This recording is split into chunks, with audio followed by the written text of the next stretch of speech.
mabubulgar lahat kapag humarap na sa impeachment trial si Vice President Sara Duterte at binuksan na ang article of impeachment o complaint against Vice President. Alam niyo kung bakit? Kaya ako sinasabi ito. Kung yung magugunita, yung trial, impeachment trial, dati kay dating Chief Justice Corona, talagang wala pong itinago. Walang naitago. Lahat ay hinukay. Talaga, pati mga private account, pati mga kayamanan talaga niya, pati yung mga binabayarang buwis at style ng pamumuhay ng pamilya, hinukay pa. Pasintabi na po, nasa kabilang buhay na po yung dating Chief Justice. Sampul lang yan na yan ang pwedeng mangyari. Lalo na kung itong si Sara Duterte ay hindi magbabago ng style ng pagsasalita or attitude niya kapag humaharap sa trial. Kasi kung yung kanyang style at ugali nung humarap sa Blue Ribbon Committee at sa Committee on Appropriation sa Kongreso, hindi po yun pwede yung ganong style sa impeachment court, impeachment trial.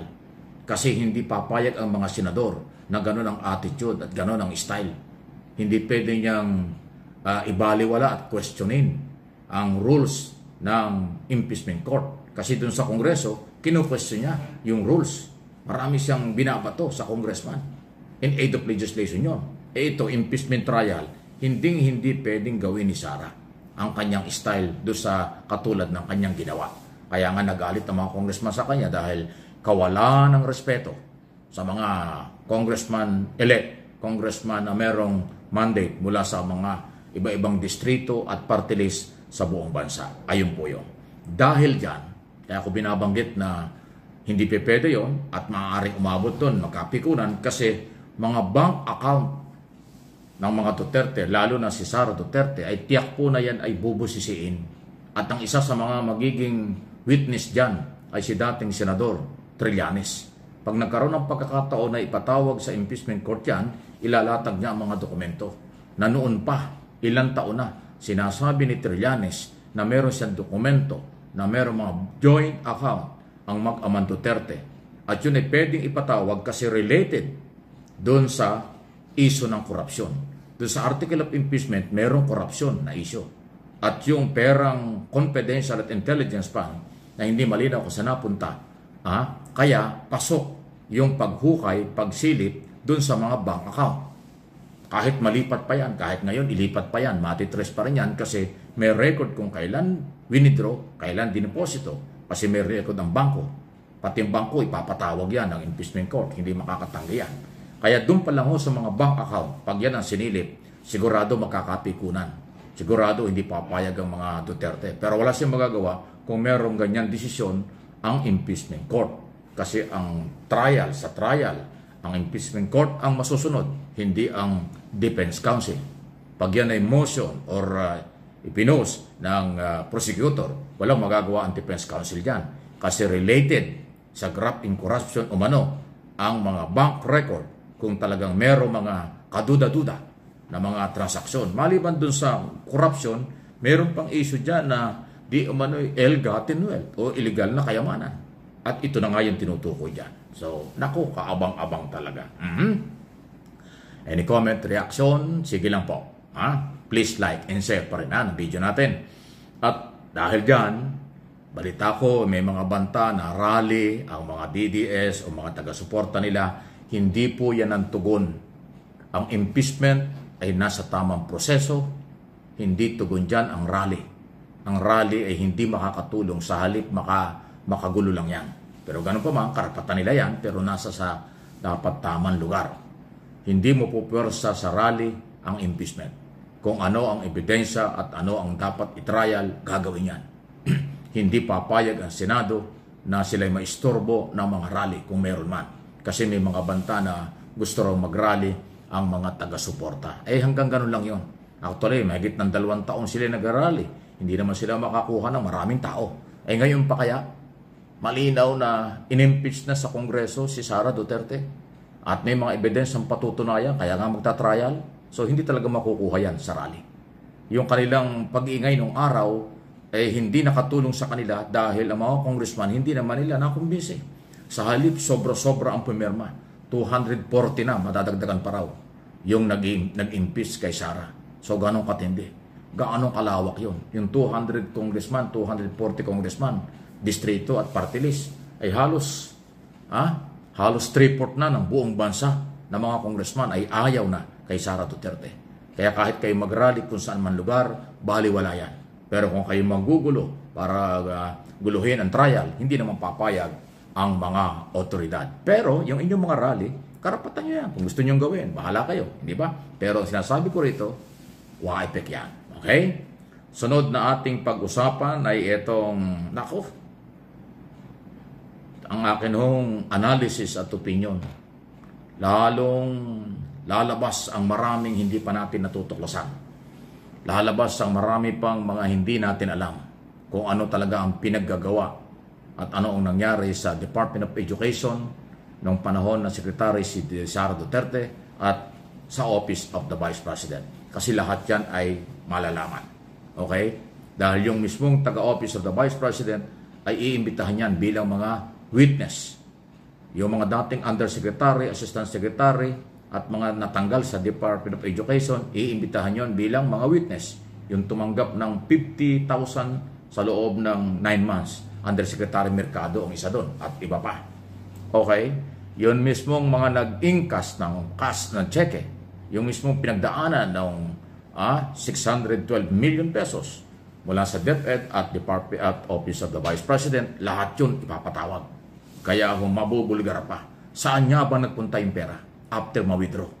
Kasi doon nabitin sa Kongreso Matapos mabulgar na na-withdraw yung pera, ibinigay doon sa mga opisyal na militaring security, na natigil na yung hearing. Kasi nagdrama-drama na hospital na, nagkagulo na sa hospital, may mga sakit, biglang nanghina, biglang nagkukulaps yung mga, parang gano'n ang dating. Ano ha? Alam naman natin kung ano nangyari. Pero sa trial, hindi makukuha sa drama yan. Pag nagdrama sila, lalong kalabuso. Kasi sa trial, hindi pwede ang drama. Na may sakit, kailangan magpa-hospital. Hindi. Pag pinatawag ka sa impeachment court at trial, bilang mga testigo, hindi kayo makatanggi. At hindi rin kayo makapagdi-deny. Kasi base sa dokumento, sino nag-withdraw, saan din nila ang pera, saan ginamit ang pera. Kaya mapipilitan nilang ilabas. Sino si Mary Grace Piatos? Sino si Willie, si Kokoy Billamin? At sino pa yung more or less 4,000 na nakatanggap ng pera at acknowledgement receipt lang ang ibinigay ayon sa Commission on Audit. Pati taga-COA, maghanda kayo. Siguradong ipapatawag din po kayo. Kasi kung ano ang nasimulan na hindi natapos ng mga investigasyon sa Kongreso tungkol sa budget, ito sisimulan at tatapusin kapag nagkaroon ng trial. Kasi ito ay trial na. Wala nang drama dito. Walang peke rito. Lahat dokumento ang pagbabasihan. Dahil ang pera ay dokumentado, kung saan ginamit, yun ang wala. Yun ang problema. Okay? Huwag kayong magagalit sa akin. At least, tinatalaki ko rito ang mga pwedeng mangyari. Pwede niyong aralin ng mga defense counsel kung ano dapat niyong gawin. Pwede rin aralin ng mga prosecutor kung ano dapat gawin. Ipinapaliwanag ko yung mga posibleng mangyari at hindi sila makakatanggi or makakaiwas sa impeachment court kasi merong authority to summon, to arrest kung kinakailangan. Pero sana huwag umabot doon. Makipag-coordinate na lang kayo at magsabi ng totoo para sa katarungan. Justice for the Filipino people. Katarungan din para sa perang pag-aari ng mga Pilipino. Yung nawawala at hindi may paliwanag at malinaw until now. Sa trial na lang yan. Yo, what's up mga tropa pips? So yun po yung vlog ni Sir Mike Abe at salamat po sa kanyang napakagandang video. Ngayon, 'di ba, dito po sa ating Vice Presidente, mga nakaraang taon alam na natin ang kanyang ugali. Nakita na natin kung gaano siya ka-spoiled brat, kung gaano siya kawalang pakialam sa mga mararamdaman ng taong bayan sa kanya. Wala siyang pakialam kung masisira siya sa taong bayan. Wala siyang pakialam kung ano man ang kanyang kumbaga yung impression ba sa kanya. Wala siyang paki diyan. Ang importante lang sa kanya ay makapag-astig-astigan katulad ng kanyang ama. Maaring hindi siya nag-aastig-astigan at maaring yun talaga ang kanyang ugali. Kaya nga po, 'di ba, nabudol tayo ni Sara Duterte dahil akala nga natin ito'y magiging mabuting vice-presidente.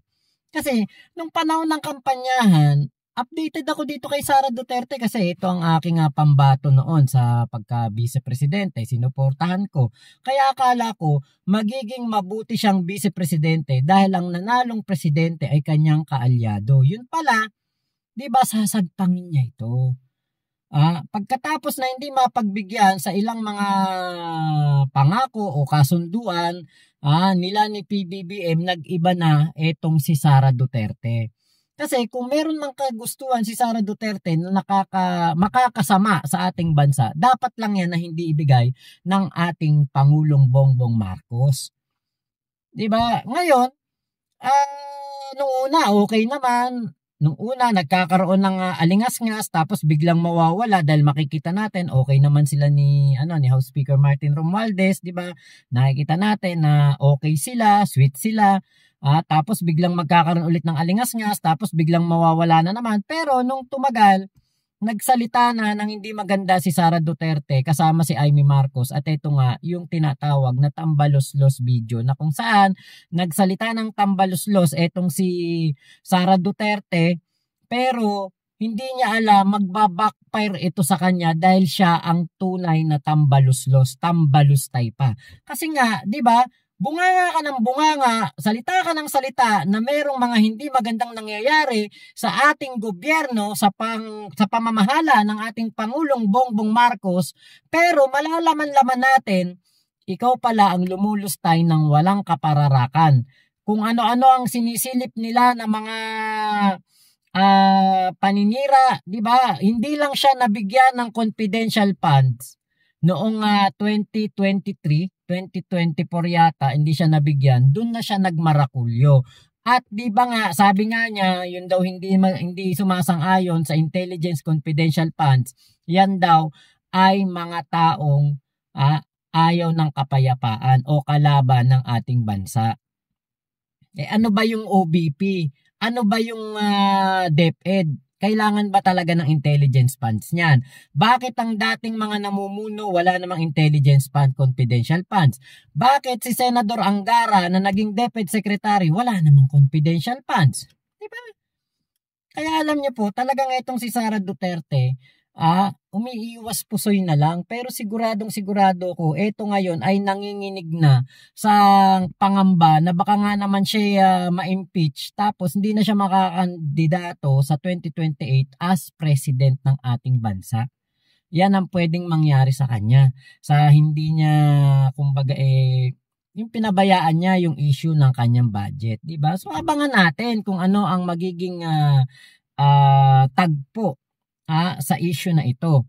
Kung ano ang mga mangyayari sa mga hinaharap. Medyo matagal, sabi ni Chis Escudero, Senate President, after pa daw ng SONA masisimulan ang impeachment trial. So wala pong, sabi ko nga, wag na nating ipilit kung ayaw ng mga senador.